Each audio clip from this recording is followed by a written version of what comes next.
हाय. Title तुम्ही वाचलंच आहे. माझं सासर माझं माहेर. कुठच्याही स्त्रीच्या ह्या ज्या दोन बाजू आहेत, सासर आणि माहेर, हे दोन विषय म्हणजे तिच्या अतिशय जिव्हाळ्याचे विषय आहेत. तुम्ही कोणाही स्त्रीला जर तिच्या मैत्रिणीशी गप्पा मारताना बघाल तर काही ठराविक मिनटं गेल्यानंतर यापैकी कशाचा तरी उल्लेख त्यांच्या बोलण्यात येतोच येतो. इतका हा विषय प्रत्येक स्त्रीच्या अगदी जवळचा आहे आणि असायला हरकतही नाही, कारण त्या ॲक्च्युली त्या दोन विश्वांमध्ये जगत असतात आणि त्या त्या विश्वाला बाजूला करू शकत नाही. प्रॉब्लेम तेव्हा येतो जेव्हा ह्या दोन विषयांमधल्या काही गोष्टी ज्या आहेत, ज्या त्यांच्या मनात घर करून आहेत आणि त्या आठवणी ज्या नकारात्मक आहेत आपण म्हणू शकतो, ह्या आठवणी त्या विसरू शकत नाहीत आणि त्या आठवणींमुळे त्यांच्या आत्ताच्या वर्तमानावर सुद्धा जेव्हा परिणाम होताना दिसतो, तेव्हा हे जिव्हाळ्याचे विषय हे त्यांचे कदाचित दुश्मन बनतात मनातल्या मनात. असं होतं. माझ्याकडे बोलायला येणाऱ्या अनेक स्त्रियांपैकी बऱ्याच स्त्रियांमध्ये मी हे बघितलेलं आहे आणि म्हणजे त्यांचं वय 40च्या पुढचंच म्हणूया आपण, अगदी 50च्या पुढे 60च्या पुढे सुद्धा असलेल्या स्त्रियांशी जेव्हा बोलणं होतं आणि त्यांच्याकडे जेव्हा अशा सांगण्यासारख्या अशा कटू आठवणी असतात आपल्या सासरबद्दलच्या, माहेरबद्दलच्या, म्हणजे माहेरच्या वहिनी असेल किंवा अगदी कोणी जवळचं त्यांच्याच घरातलं कोणी असेल ज्यांच्याकडनं नीट वागणूक नाही मिळाली वगैरे असं. तर अशा ज्या त्यांनी आठवणी मनात साठवून ठेवलेल्या असतात त्याबद्दल त्या खूप, आपण ज्याला म्हणू, ओक्साबोक्शी रडतात आणि जेव्हाही सांगतात तेव्हा त्यांना दाटून आलेलं असतं. फोनवर बोलत असताना सुद्धा त्यांना रडू येत असतं.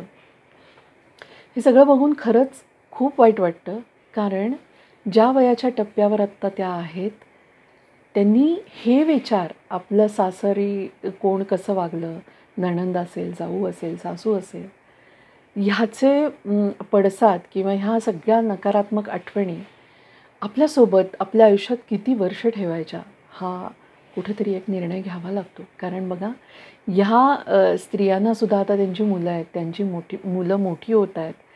काहींची मुलं आता लग्नाला आलेली आहेत, ते त्यांची स्थळं बघणं किंवा ह्या गोष्टीसुद्धा आता सुरू व्हायची वेळ आलेली आहे आणि तरी देखील आज त्यांच्या मनामध्ये ह्याच गोष्टी अजूनही आहेत की त्यावेळेला नणंद अशी वागली, त्यावेळेला जाऊ अशी वागली. इनफॅक्ट आजही त्यांची जेव्हा अशा लोकांशी त्यांच्या सासरच्या भेट होते तेव्हा आजही त्यांना ते चेहरे बघितले की त्या सगळ्या आठवणी येतात आणि त्यांना आजही असं वाटत राहतं की हे माझ्याशी नीट संबंध ठेवत नाही आहेत किंवा ह्यांच्या मनात माझ्याविषयी काहीतरी आहे आणि त्यामुळे मी कम्फर्टेबल नाही.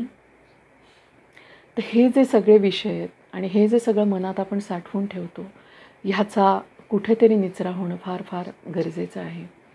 तर मला असं वाटतं की प्रत्येक स्त्रीनं आपली 40शी आली ना की आपल्या मनात असा काही साठलेला कचरा आहे का, आपण याला कचराच म्हणूया, कारण ह्या निगेटिव्ह आठवणी मनात साठवून काय भलं होणार आहे कोणाचं. कारण जे काही घडलं ते घडून गेलं. बरं, ज्या माणसांनी आपल्याला अशी वागणूक दिली असं आपल्याला वाटतं, ती माणसं त्यांचं मजेत जगतायत आयुष्य. त्यांच्या त्या कटू आठवणी आपण साठवून ठेवून आणि आपण पुन्हा पुन्हा आठवून जो काही त्रास आपण आपल्याला करून घेतो आहे, आपल्या मनात निगेटिव्हिटी साचत जाते आहे, त्याचे आपल्यावर परिणाम होत आहेत, हे फक्त आपल्यावर होत आहेत, त्या माणसांवर नाही.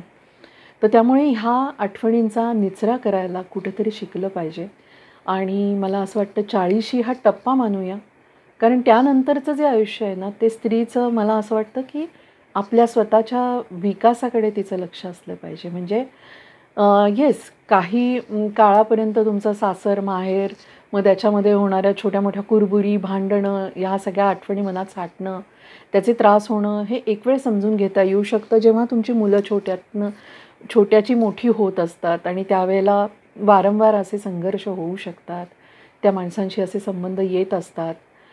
पण एका टप्प्यावर जेव्हा आपली मुलं मोठी होत आहेत तेव्हा तुमचा रोल पण थोडासा बदलतो ना. तुम्ही आई होता त्यांची, तेव्हा तुमचं विश्व थोडं बदलायला हवं. तर तुम्ही पत्नी आहात, आई आहात, तुमची मुलं मोठी होत आहेत, त्यांचं विश्व आता विस्तारत चाललं आहे, तर त्यांच्या विश्वात थोडंसं जायचा प्रयत्न करा. त्यांच्याशी गप्पा, त्यांच्याशी जिव्हाळ्याचं नातं निर्माण करण्याचा प्रयत्न करायला पाहिजे.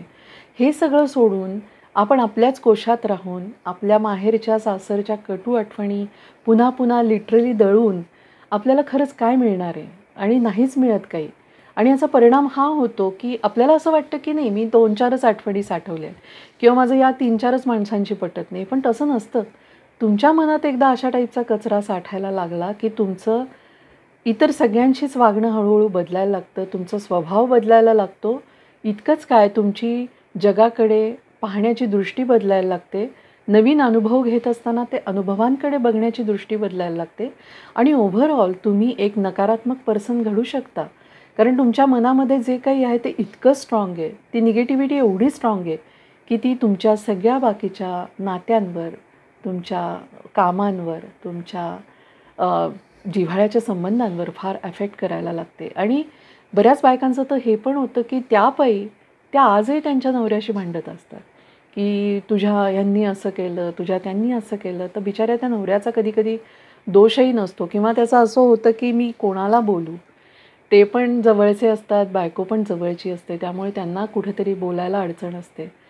तर म्हणून हे कुठेतरी हे गाठोडं बांधावं आणि ॲक्च्युली फेकून द्यावं आणि आपली ह्या सगळ्या वाईट आठवणींमधनं सुटका करून घ्यायला हवी.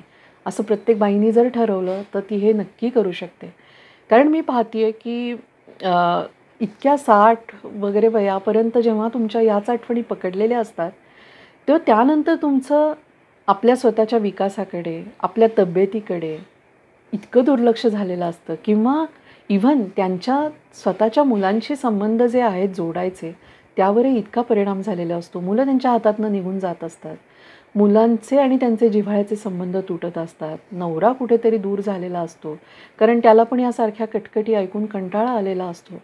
तर हे जे सगळं असं एकात एक गुंतत जाऊन होत जातं, हे जर टाळायचं असेल ना, तर खरोखर 40शी हा टप्पा समजायचा आणि 40शीत ॲनालिसिस करायचा आणि खरंच या सगळ्या ज्या निगेटिव्ह आठवणी आहेत इतरांच्याबद्दलच्या साठवलेल्या, त्या लिटरली काढून टाकायच्या आणि पुढचं सगळं आयुष्य आपण काहीतरी नवीन शिकू, आपण स्वतःचा माणूस म्हणून असलेला विकास करू, आपल्या छंदांना वेळ देऊ, आपल्या तब्येतीला वेळ देऊ, आपण चांगल्या आपल्या व्यायामाकडे लक्ष देऊ.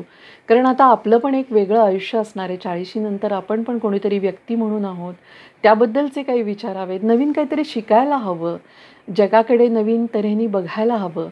आपल्या काही राहून गेलेल्या इच्छा असतील तर त्यातलं काही पूर्ण करता आलं, काही शिकता आलं, काम करता आलं तर त्याकडे लक्ष द्यावं. अशा तऱ्हेने आपला विकास करण्याकडे बाईंनी जर लक्ष दिलं तर तिचे बरेचसे आजार कमी होतील, तिच्या मानसिक समस्या कमी होतील आणि सासरची माणसं तशी एका अंतरावर असणार आहेत तर त्यांचा विचार किती करायचा. आपलं आयुष्य खूप सुंदर आहे आणि ते सुंदर बनवणं हे प्रत्येक स्त्रीच्या हातात आहे.